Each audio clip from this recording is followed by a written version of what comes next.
Hello cravings! Dahil nagka-crave na naman si Kikay ng spaghetti, tara samahan niyo akong magluto ng Millionaire Spaghetti.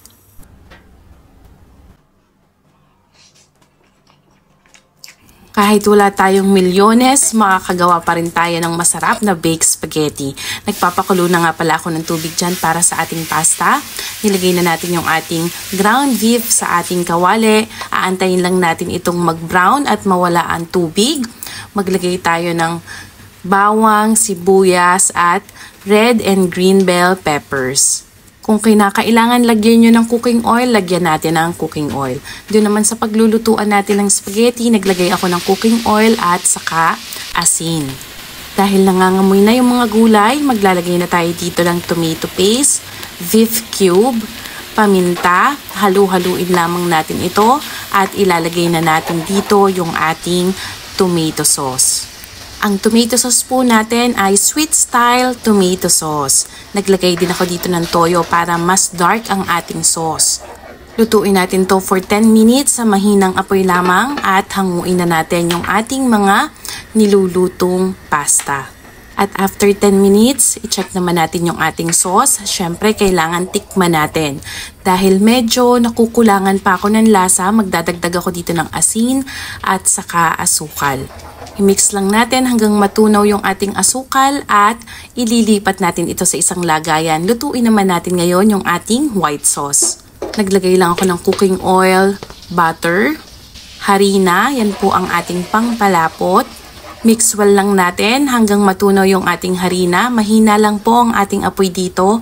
Gagamit tayo dito ng fresh milk, pwede din ang evap milk or kaya naman ay heavy cream.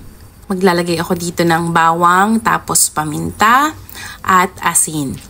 I-mix lamang natin ito at pag medyo malapot na ito, ilalagay na natin dito yung ating pasta. Huwag kayong mag-alala kung medyo malabnaw pa yan dahil maya-maya lamang ayan ay lalapot din. Ilalagay lang natin ito sa isang lagayan tapos maglalagay tayo dito ng mozzarella cheese or kaya naman ay cheddar cheese. At kung nakaka-LL pa tayo, edi lagyan natin ng parmesan cheese. Pero wala ako noon kaya skip na lang natin ang parmesan cheese. Nilagay ko na rin yung ating sauce at maglalagay tayo dito ng maraming mozzarella cheese. Pwede din kayo ditong mag-add ng parmesan cheese or kaya naman ay cheddar cheese.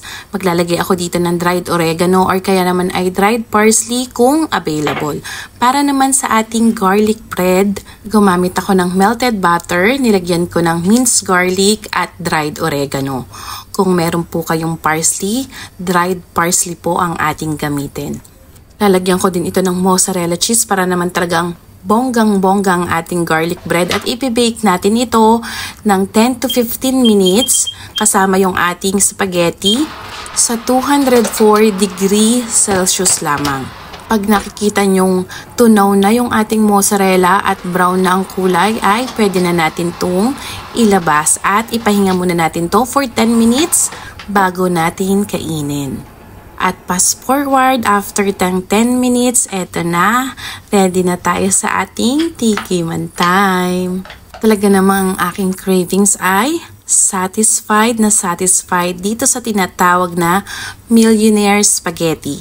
Sana ay masubukan nyo din cravings ang ating dish for today's video. Salamat!